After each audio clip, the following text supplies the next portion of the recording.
Welcome back to another Tech in 10. My name's Tommy Heffernan. Yep, Ryan Duffy from Precision Microbes here.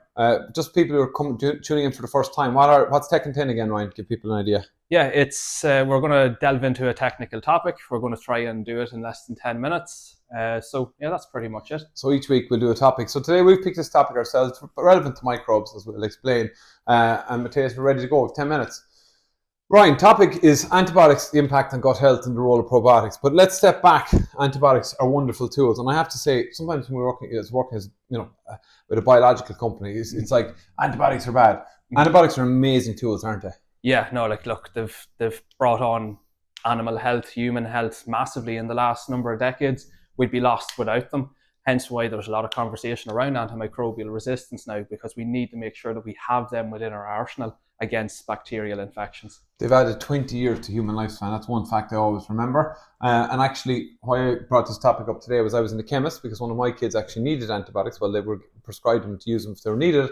And the chemist said, make sure they go on a probiotic as well. And every time you go into the chemist now, people are talking about antibiotics and probiotics. So I said, why let's not cover this? It's very relevant because from our perspective from Precision Microbes in both pets and maybe other animal species, we have a real differentiating factor. So that's why we came around the topic, isn't it? Yeah, well, yeah, no, definitely. It's a massively important thing because so much antibiotics are used. You can stay over there if there's antibiotics being used in your house and there's sick kids. There's provisionally there. So, but just think about antibiotics, right? We know they're used in animals. But when we think about, let's go back to the gut microbiome again to people. Just explain what the gut microbiome is, what we're talking about a lot, but it's no harm to remind people about beneficial microbes. Yeah, it's a complex and diverse ecosystem of what we'd call friendly microbes that are interacting with everything that's going into the body so that we can optimize digestion, absorption, and modulate the immune system. So they're found throughout the gut. They have a lot of important tasks, and we need to make sure that balance between good and harmful bugs is correct. Otherwise, we get knock-on effects which are detrimental to health. So when we're giving antibiotics, what we're essentially doing is we're trying to treat an infection somewhere in the dog or cat or maybe other animal species. We're trying to target them with antibiotics to kill. Mm-hmm. Now, when we give antibiotics injectable, but particularly with oral antibiotics, a lot of pets will be on, and a lot of vets will be aware of this, is that you knock out a lot of the good. They're not selective. No, they don't discriminate between good and bad bacteria. They go after bacteria. Yeah. And unfortunately, the way that they work, some of the good bacteria also have features that the bad bacteria have that the antibiotics actually work against. So say if I have a bad receptor here in this hand and it's the exact same as the receptor in this hand, naturally enough, the antibiotic is going to affect both of them. Okay. And this is a good bacteria and that's a bad bacteria. So they don't discriminate.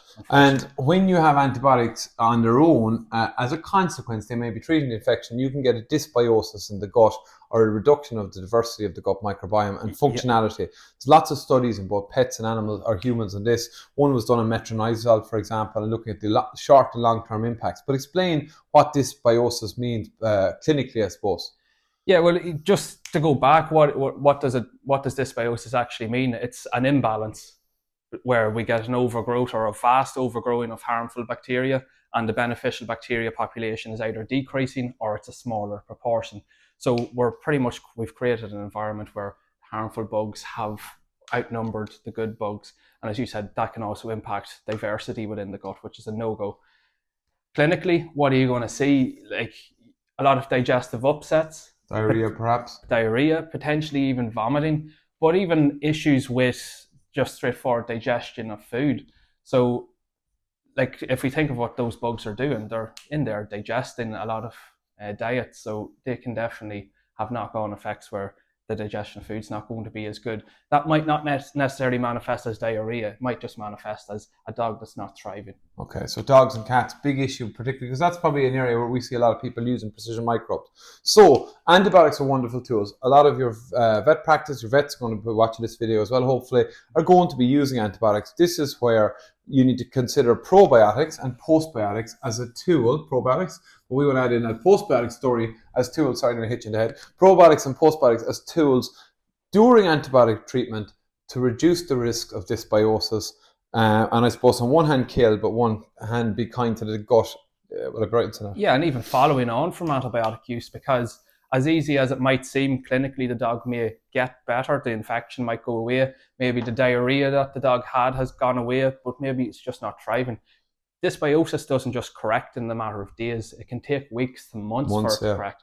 So therefore, it's probably far better considering going on to something where we can manipulate the gut microbiome in a beneficial way for a longer term solution. Okay, so these are specifically designed on the opposite thing, to support the diversity of the gut. Yes. And also to, I suppose, enhance the good bugs that are there, maintaining digestive efficiency and function during that period of antibiotics. Now, I suppose we can talk about dose rates, but let's talk about, well, if an antibiotic, we'll call it here, here's my needle and syringe, if an antibiotic kills the bad bugs, will it not kill probiotic bacteria as well? What's the point of using a probiotic? Yeah, well, the effect of each antibiotic is going to depend on the class of antibiotic, the spectrum, or what's its activity, how long the animal's on an antibiotic, and the route of administration. You've kind of already alluded to oral antibiotics as opposed to injectable antibiotics. They are non-discriminatory, as we've mentioned, so in theory they can actually also kill probiotic bacteria. So you can get benefits from probiotics, but they can also kill them. But the thing is, if we conjoin that with postbiotics. So the liquid nature of Precision Microbes is very important. Live, beneficial probiotic bacteria and postbiotic metabolites.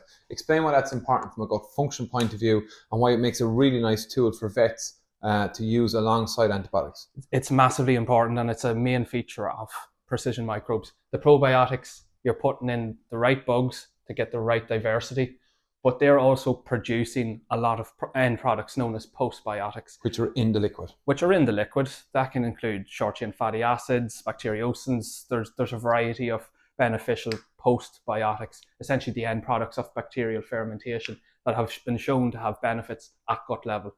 So massive feature. And they are not affected? Absolutely not affected. If we think of how antibiotics work, there's 4 main mechanisms in animals as to how they work. None of them would affect postbiotics. So you can give this liquid at the same time as antibiotics, so yes. Which makes it easier. You can split it if you want. But typically what we're looking for, so for example, if you're putting an animal on antibiotics for a 14-day course, you would go in with your antibiotics as prescribed by your vet, but you go in with Precision Microbes daily for that 14 period and a minimum of 14 to 21 days after to make sure that there's no issues with dysbiosis. Definitely. And even there, from like my dog has been on antibiotics. He loves the taste of Precision Microbes, and it certainly helps him actually take the medications. Now he's a Labrador, so he'll eat anything anyway. But he certainly there's no issue with him going down and eating the tablets just literally put on his food. Yeah, so you're supporting gut health. You're getting the benefit of antibiotics.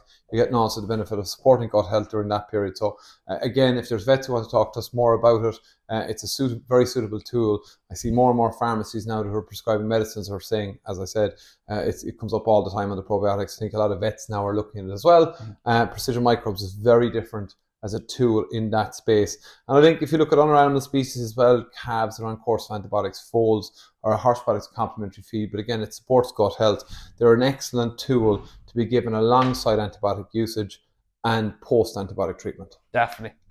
The importance of this gastrointestinal microbiome, we're only at the start of really understanding it, but we know that they're so impactful on digestion and overall health because they're involved in digestion, absorption of food, modulation of the immune system or supporting the immune system. So it's absolutely key that we keep this away from any massive alterations, and antibiotics do cause those alterations. Probiotics and postbiotics are there to support if we're going to impact any sort of thing on the microbiome, that it's minimal. Excellent. Okay, that's it. Brilliant. That's it for Tech in 10 this week. If you have a topic or subject, we'll try and get to. We're getting a few inquiries in. It's hard to cover them all. We have to do the odd technical one on microbes as well. And this is a really important subject, whether you're a dog, cat, or human, or any animal species. Antibiotics are great tools. We can take steps to alleviate the risks of dysbiosis. Any other comments, Ryan? Nope, I think we've covered it all pretty well there. Excellent. See you next time. Bye-bye.